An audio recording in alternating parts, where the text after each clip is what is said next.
to the first of many videos that I will be creating on some of the foundation principles of Vedic astrology. I wanted to create these videos because there's a lack of understanding of some of these concepts, and to many people, Vedic astrology seems like such, an elusive concept. Elusive, E-L-U-S-I-V-E-N-E-S-S. So it's something which is elusive to a lot of people. They don't understand it. It uses different terminology than many people in the West are familiar with. Uses a lot of different concepts. And so my purpose in creating this series is to help to get rid of some of the confusion that underlies the ideas that we hold in the modern world about Vedic astrology. And in addition to that, give you some basic concepts with which to base your foundation on further studies of the Vedic system of astrology, and to make astrology, Vedic astrology especially, more immediately accessible to the general public. So what is astrology in general?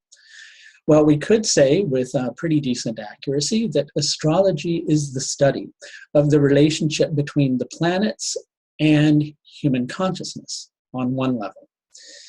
It's also a study of the interaction between the planets and events that happen here on Earth, right? After all, those events that happen here on Earth are related to our human consciousness. We're experiencing them because we're conscious here as a human. But is astrology limited only to the understanding of human consciousness? What about animals? What about the rest of nature? Well, that also ties in with astrology too.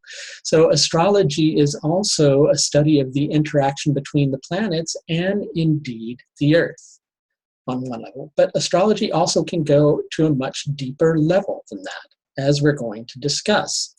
What is Vedic astrology? Well, Vedic astrology is the astrology of India. And Vedic astrology adds an extra dimension to astrology through the fixed stars. The fixed stars. What do I mean by the fixed stars? I mean the actual constellations that are out there beyond our solar system. Now, this concept could be somewhat mind-blowing or mind-boggling to a lot of people who just have a very general understanding of astrology, because perhaps you thought that all these signs that you were looking at in your ordinary Western horoscope were based upon actual constellations. Well, they're not. And on one level, they are. And we're going to explore that more deeply when we get into our discussion of the Ayanamsha, right?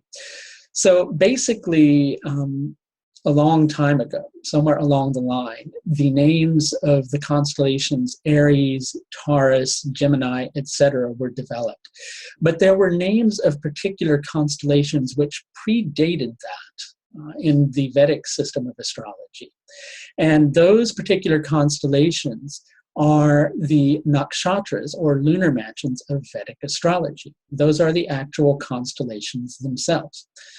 Other forms of astrology, including Western astrology, do work with the fixed stars, but Vedic astrology really is the most extensive and complete system that work with the constellations, or work with something that is extrasolar, something that is beyond our solar system.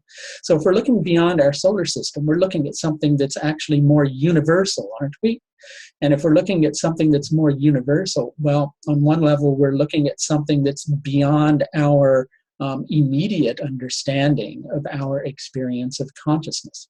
We're looking at information which is coming from a vaster source. And Vedic astrology is able to provide us with this vaster understanding of human consciousness through the nakshatras, partially through the nakshatras, and through many other various tools and concepts which comprise the Vedic system of astrology.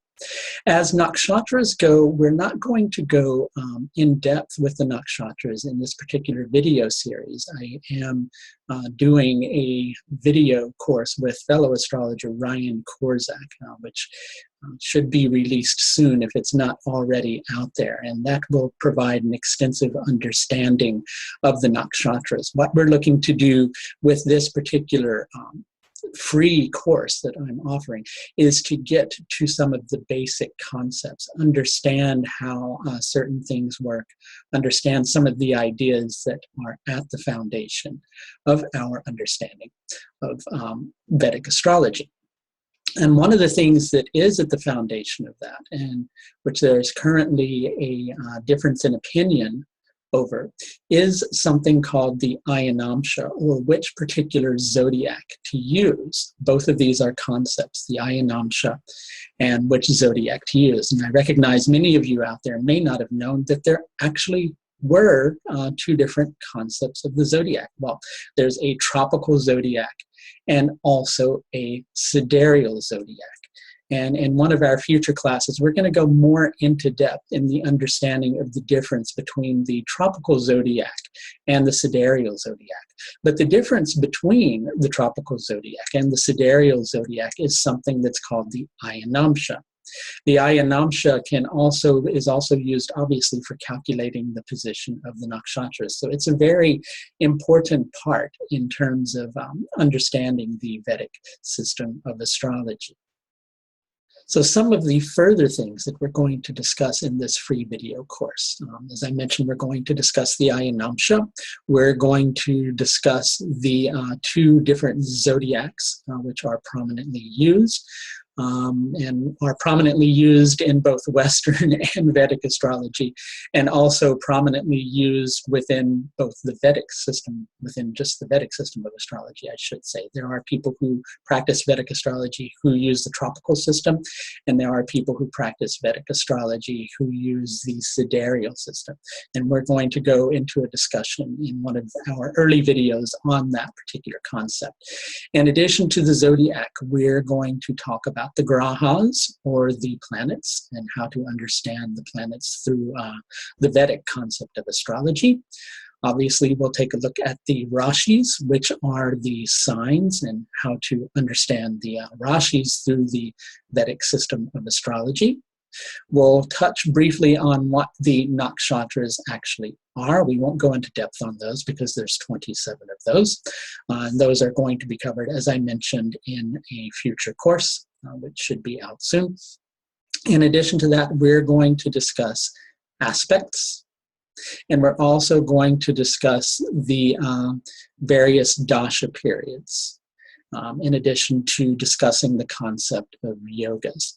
All of these will be concepts that we'll discuss in this general foundation level series of videos. You can look for the next class to be released soon, and that class will further this discussion, which we have had here today, on the concept of what astrology actually is. And we'll also discuss the different types of zodiacs. But back to our discussion today, a little more in depth. So Vedic astrology, there's mentions of astrology in the Vedic system dating back as early as 1900 BC. And a lot of people get into arguments or discussions over which system of astrology came first. Was it the Western system of astrology as understood through the Hellenistic system? Or was it the Vedic system of astrology? Or was it Babylonian astrology? And we can argue a month of Sundays. But really, when it comes down to it, nobody knows where astrology really originated from, where it came from, right? But there are written records in the Rig Vedas that are believed to date back to as early as 1900 BC that talk about astronomical positions and some astrological concepts. So we know that it was existent at least as early as 3,900 years ago. And it's believed through other ancient monuments, of which we're not exactly certain of the date of, that these ancient monuments were used to judge the positions of the stars, that astrology could date back even earlier than that. And none of us really knows where astrology came from. So should we argue over what's the correct system of astrology? No. Should we debate that particular concept? Well, yes, debate is good, because debate brings further knowledge, further understanding, and it helps us to learn from each other. After all, we're all here within this human experience of consciousness to learn and to evolve and to grow. And if we don't debate and we don't discuss topics, well, then we don't stand the opportunity to grow, because we don't have an opportunity to see a different point of view. And so I will be the first to say that there will be many different points of view that are opposite to my point of view. Is my point of view incorrect? No, I don't believe so. Would other people believe so? Well, probably yes. Do I think other people's points of view on astrology are incorrect? Well, no, not necessarily, because I don't know where astrology came from. I don't think any of us can really say with certainty where astrology arose from. And that is a great mystery, just as being incarnated here on the planet is also a great mystery. And our study of the stars is a great mystery. We're trying to make sense of something through astrology that is eternally elusive, right? So understanding astrology completely and how astrology works is also something which is going to elude us. And we're going to discuss that topic in another earlier video too, in terms of how does astrology work. And you can look for that in the next video, and also further discussion on the basis of understanding the difference between the tropical and sidereal systems of astrology. Thank you.